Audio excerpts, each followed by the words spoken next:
Welcome to the Joy Lab podcast, where we help you uncover and foster your most joyful self. Your hosts, Dr. Henry Emmons and Dr. Amy Prasek, bring you the ideal mix of soulful and scientifically sound tools to spark your joy, even when it feels dark. When you're ready to experiment with more joy, combine this podcast with the full Joy Lab program over at joylab.coach. Hello, I'm Henry Emmons, and welcome to Joy Lab. And I'm Amy Prasek. Here at Joy Lab, we infuse science with soul to help you uncover joy. We do that by building up the elements of joy. Those are the positive emotions and inner states that become the building blocks for a joyful life. The element for this episode is, again, equanimity. So we dug into this element in the last two episodes, number 48 on building up your baseline, and then 49 on how to use equanimity at the beginning of a storm, when you feel those physical sensations rise up and those thoughts pop in. And we're leaning on these phases laid out by Pema Chödrön on how we can, as she notes, remain still like a log through a stressful situation.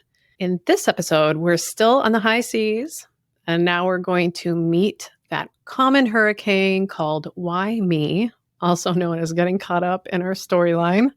I'll just quote therapist Lori Gottlieb to get us started with this. It's from her TED Talk that was super popular a few years back.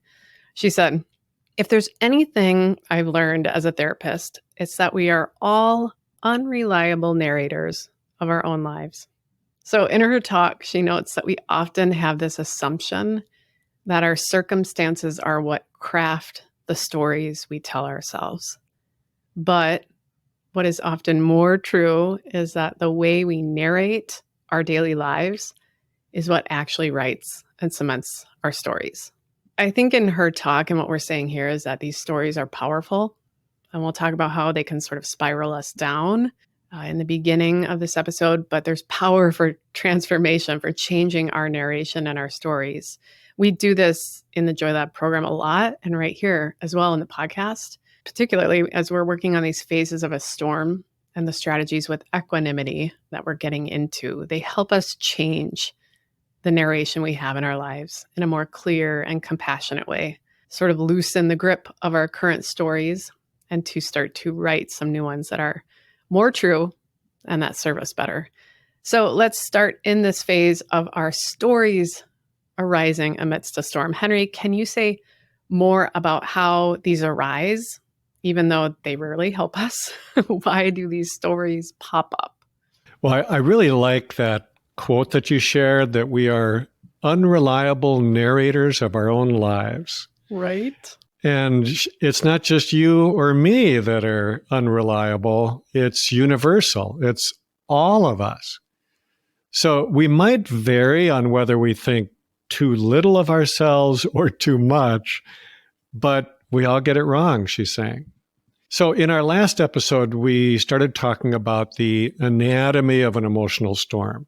In real time, I know it feels like it happens all at once, but we're trying to parse it out into stages so that we maybe can find some more areas for leverage, ways to minimize the damage a bit.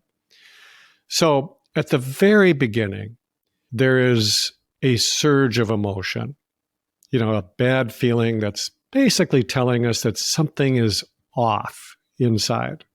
If we can notice that and we can observe it with our wise mind, we might be able to stop it right there.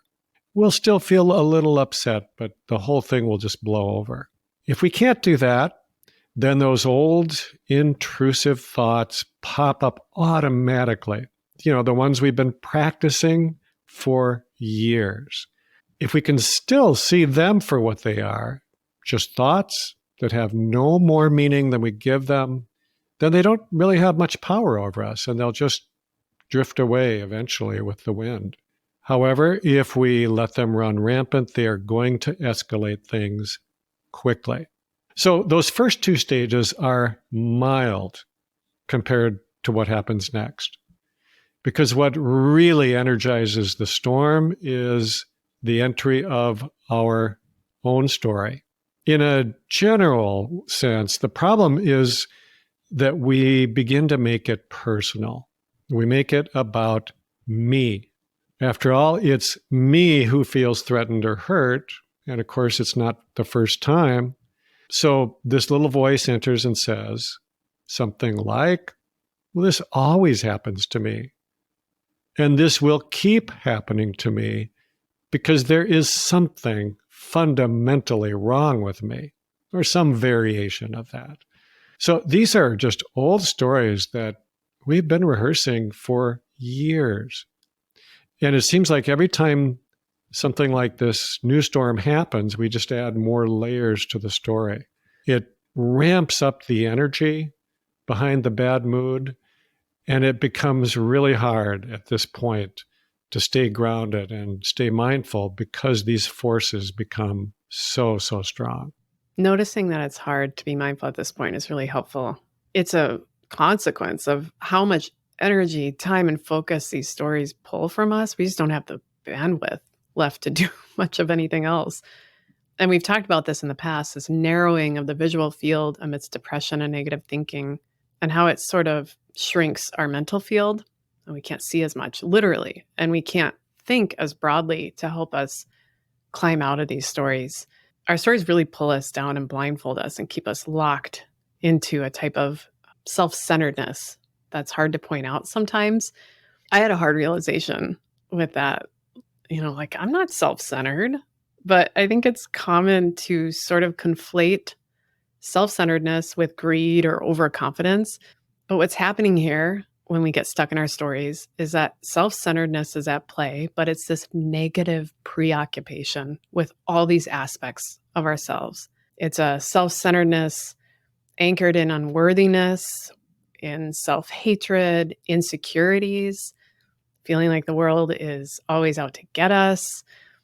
Or, to quote Jim Carrey from Bruce Almighty, God is a mean kid sitting on an anthill with a magnifying glass, and I'm the ant. He could fix my life in 5 minutes if he wanted to, but he'd rather burn off my feelers and watch me squirm. Ouch. Right? I feel like that sometimes, don't we? Personal. The fallacies we dug into in episode 38, the fallacies of fairness and change, very helpful to go back to right here. And the elements we work on in Joy Lab, particularly the experiments we do in the program for our elements of compassion, sympathetic joy, and equanimity, can be big movers, I think, to get us out of this self-centeredness. But what we're doing right here, working through these phases of a storm, tuning into the body, grounding, changing the narration, shifting our story, they move us from what I've heard Pema children describe as self-degradation, self-centeredness, and into self-cherishing. I love that. And self-cherishing is a life raft in a storm. Yeah. Wow. I really like that too. A life raft in a storm. Yeah. And your Bruce Almighty quote is a perfect example of how we make it personal. A mean kid with a magnifying glass. Wow. That's personal. Yeah. So, at this point, we can just acknowledge that the storm is here and try to bring our wise mind online to help us get through it more or less intact. Yeah, it's not business. It feels personal in this phase. As you noted, Henry, it's personal. But the realization is really powerful. It's like you can see the pen in your hand, like you catch yourself red-handed writing the story. I think that puts some space between us and our story. A realization that this story is not the way it is necessarily. It's the way I'm writing it. And that realization can be really empowering.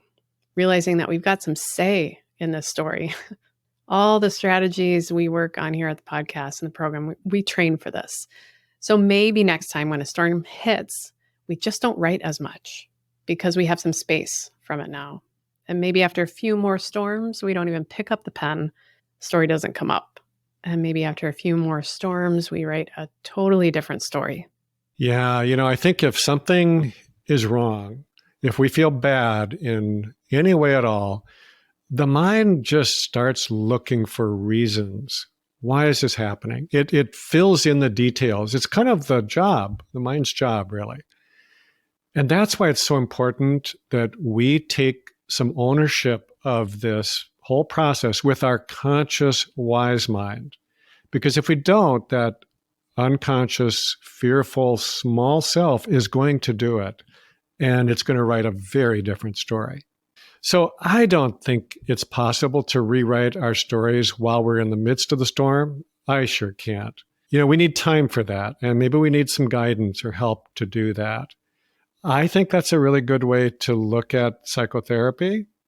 And I think it's a really good way to look at our Joy Lab program, where we're basically working on writing a different story and weaving the 12 elements of joy into it. Because no matter what, we're going to tell stories. It is what we do to make sense of our lives. So we might as well try to get better at it. Yeah, we are all authors. At the same time, I love this idea that we don't have to write about all the things.